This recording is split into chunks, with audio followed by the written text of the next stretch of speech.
Welcome back to 1700. I'm your host, Crystal, and today we're speaking with St.James, a luminous alternative pop artist from the Gold Coast. You may also know her as Sarah from Byron Bays, and today we're talking about her brand new single, Aquarius. Hello, St.James. Thank you for joining us. Hi, thank you for having me. It's a pleasure. So I want to ask, your song Aquarius has been described as a transcendental narrative take on the world and self-realization. Can you tell me a bit more about the idea behind the song?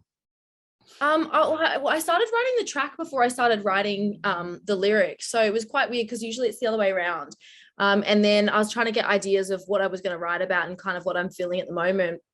And it was super random. I was driving down Gold Coast Highway, and there's this restaurant that's got like a sign out the front that said margs and vibes, like margaritas and vibes. And I was like, I kind of like started thinking about like the idea of like where everyone's sitting at the moment with like everything this couple of years super chaotic and super dark, and it's kind of become our normal, I guess, like sitting in the chaos and like vibing on it. So I like jotted that down in my notes, and then I started building the track, and then that's like the opening line that ends up being like the main hook, I guess, like God, I love this era kind of came up.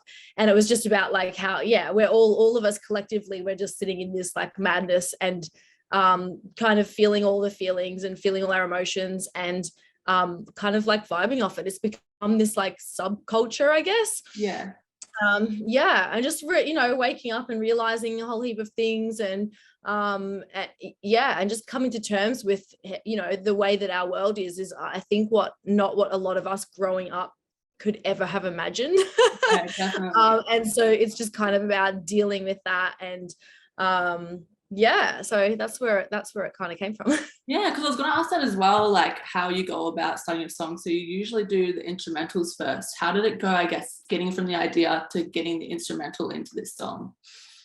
I for this one in particular, I was kind of messing around with some chords, and then there's this app, this program you sign up to, and it's really helpful for me because where I am, I don't have my keyboard set up, and you literally put the chords in the notes you want to play, and it kind of comes up with some cool progressions, and it kind of generates a thing. So I did that, and I used that, and then I was just kind of like the main sound ended up being, because I write demos and then I send them to my producer, and I'm not a producer, so they usually sound really bad, and then he kind of turns them into something magical. But it ended up sounding like the original demo sounds like quite similar to what it ended up being, just because the ambience and the like energy of the song was there quite quickly. It was very intuitive, and the song I wrote it was under an hour. It was very, very quick. Everything just kind of came together really well. I sat on my bed, my best friend was next to me doing some work, and I had my headphones in, and it just kind of like it came out. So yeah. Well, when they come together like quickly like that, just like ready. Yeah, it's not always, but when it does, that's when you know you're onto something good, because sometimes it's a lot trickier than that. So yeah, and you can hear it. It's like very like strong, powerful song. I can imagine like walking down the street to it, just feeling like. Yes. Thank you. I believe as well, when you were writing Aquarius, you had influences like from the past and the present. Can you elaborate on who those inspirations were? Yeah, at the time I was listening to the Beatles, Sgt. Pepper's Lonely Hearts Club Band, which I don't know if people can hear the influence in it, but it was just kind of like reflecting on, I guess, where the age of Aquarius, as it's astrologers have talked about it for centuries, but it kind of had its little moment in the 60s with like the hippie kind of movement. Yeah. So I think that kind of subconsciously influenced it. But then the real, like, you say it's quite a strong, powerful track. I was listening to Halsey's album, If I Can't Have Love, I Want Power, which was co-written by Trent Reznor, and it's got a lot of like these really dark kind of influences, which is just super cool. And it was coming off the back of like, I wrote it just after Lord Solar Power came out, which is obviously like a huge homage to hippie 60s psychedelic sounds. So I think that kind of snuck in there as well a little bit. Alas, they're both like amazing tastes. Like I love all three of those. Good influence. And I see what you mean with like Sgt. Pepper's, because that like album for them was such like a change. That aesthetic 100%. Further on that, do you have like a dream artist that you would ever want to collaborate with? My number one go-to is Jack Antonoff. He's written with the best of the best. And I think he just has he writes his own music. He's in the band The Bleachers and was in the band Fun. I don't think they're actually a band anymore, but he's written co-written on Lana Del Rey and Lorde and Taylor's last, I think 3, maybe 4 albums, and just has a way of bringing out like incredibly talented female artists and just like taking it next level. I just feel like they're all very talented, but then he just nurtures them in such a way that like brings out the best in them. So that's my number one. If I could work with Jack Antonoff, I would die happy. Yeah, it'd be cool to see like what I guess they could bring out in your art as well. Yeah, exactly. Yeah. Beautiful. Well, awesome. We'll be back right after the break on 1700 to talk more with St. James about our upcoming music and Aquarius. So yeah, stick around. You're watching 1700.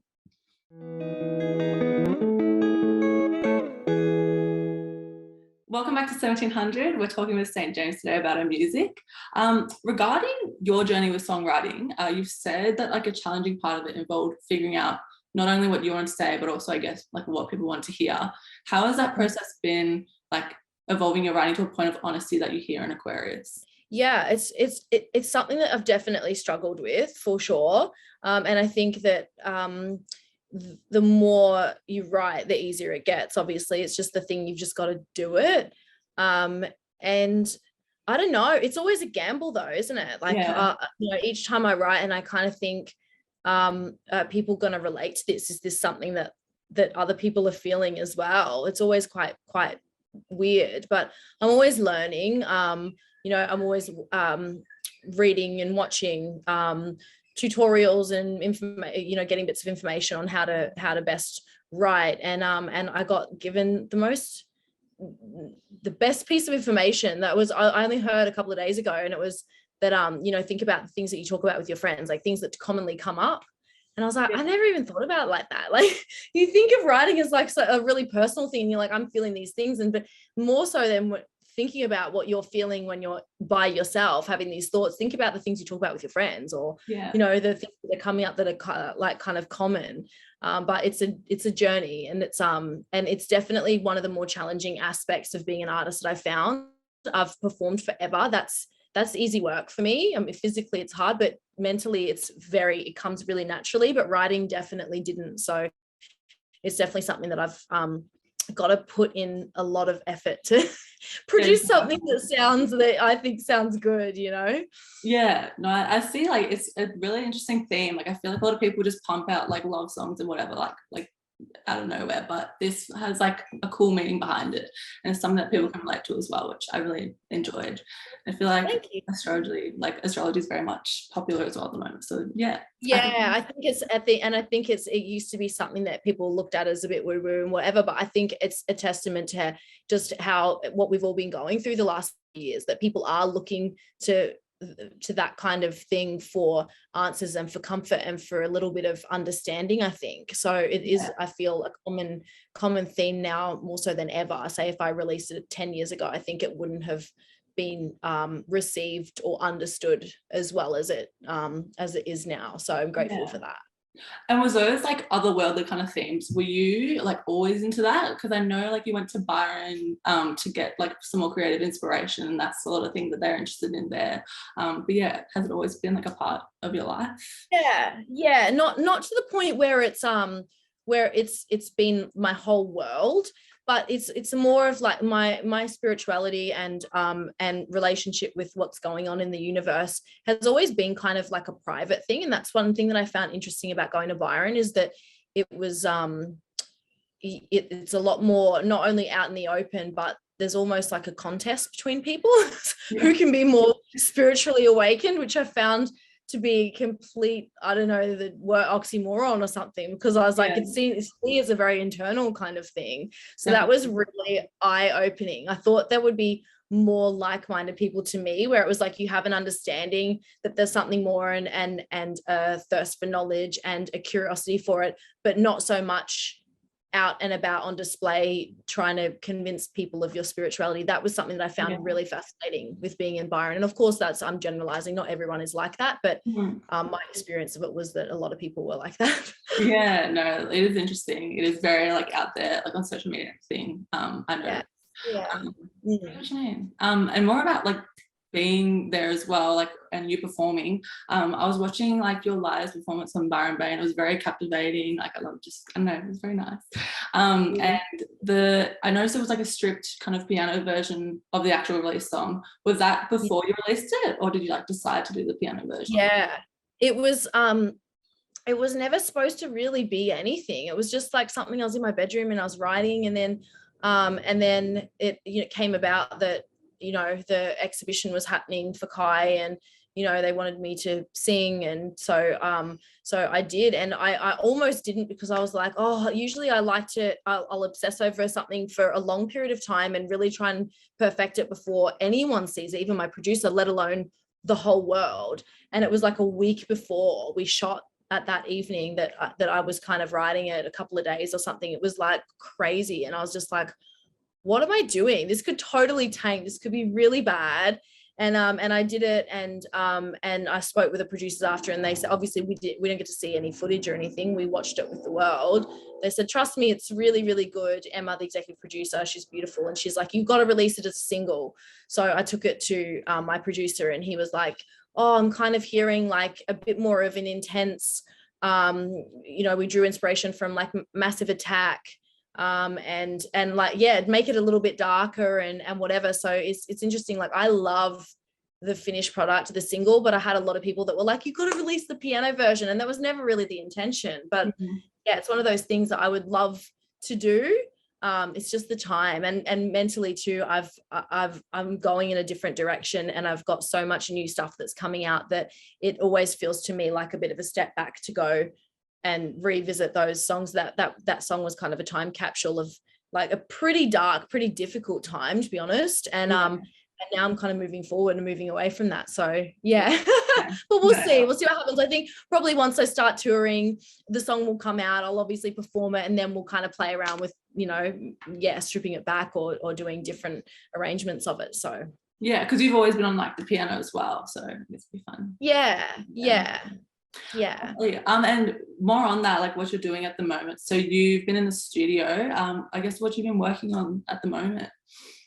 We've got a bunch of tracks that we're working on now. I think I've got half a dozen at the moment that we kind of each day I'm in the studio, we'll grab another one and do some more work on. It's about 1 or 2 times a week at the moment, just trying to juggle everything else. And my producer, he's guitarist for Dead Letter Circus and produces a bunch of other really talented artists. So finding the time can be a bit challenging, but it's just working our way through a bunch of tracks and then to have enough to put together a live show and then start touring. So it's all happening. It's just a slow process. Getting underway and going. Are the genres going to be like more of like the hip hop, electronic, alternative pop like vibe, or is there any other like genres you're exploring? I mean, I have always thought of myself as a pop artist. And incidentally, just due to what's going on in life and in my world, it has gone down the more alt pop or alt R&B, like alternative influences. But I like to think, the next, I think we're 90% sure this is going to be the next single, and it's like a love song, which is I'm very excited about that. I do want to write some more happy things and not be so bogged down with doom and gloom. It's never my intention. It's crazy. It's just the way that it comes out.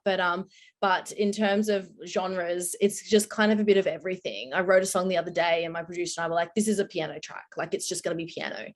And it's just how I'm kind of feeling. So the challenge is going to be to have it all fit into an album and make sense together, because I'm myself such a variety show, like a little bit of this and a little bit of that and a lot of all the other things. So just try to tie it all in together is going to be the challenge, but I'll leave that up to the producer. And it'll be fun to have a variety, especially when performing, just like slowing it down and spinning it up. I want it to be a journey and not have it all be the same thing, because that's just honestly not what life is and not what how I am as a person. So not realistic, just like always being sad or always being happy all the time. Just good to have Yeah. My last question as well for you is, where can we find you on social media?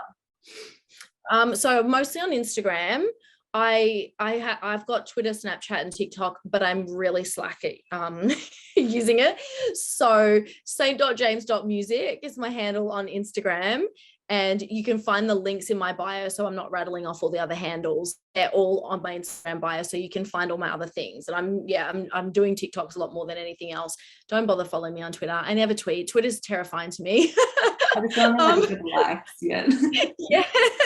But Instagram's the main one, and that's where I do all of my updates for music related news, and most of my content's there. So perfect. Well, I can't wait to hear what's upcoming for you and listen to everything that's coming up. And I wish you like the best. It's gonna be thank you so much. Thank you for talking to me. Of course. Well, thank you for being on 1700. I've been your host, Crystal, and we were with St. James today, and we'll catch you next time.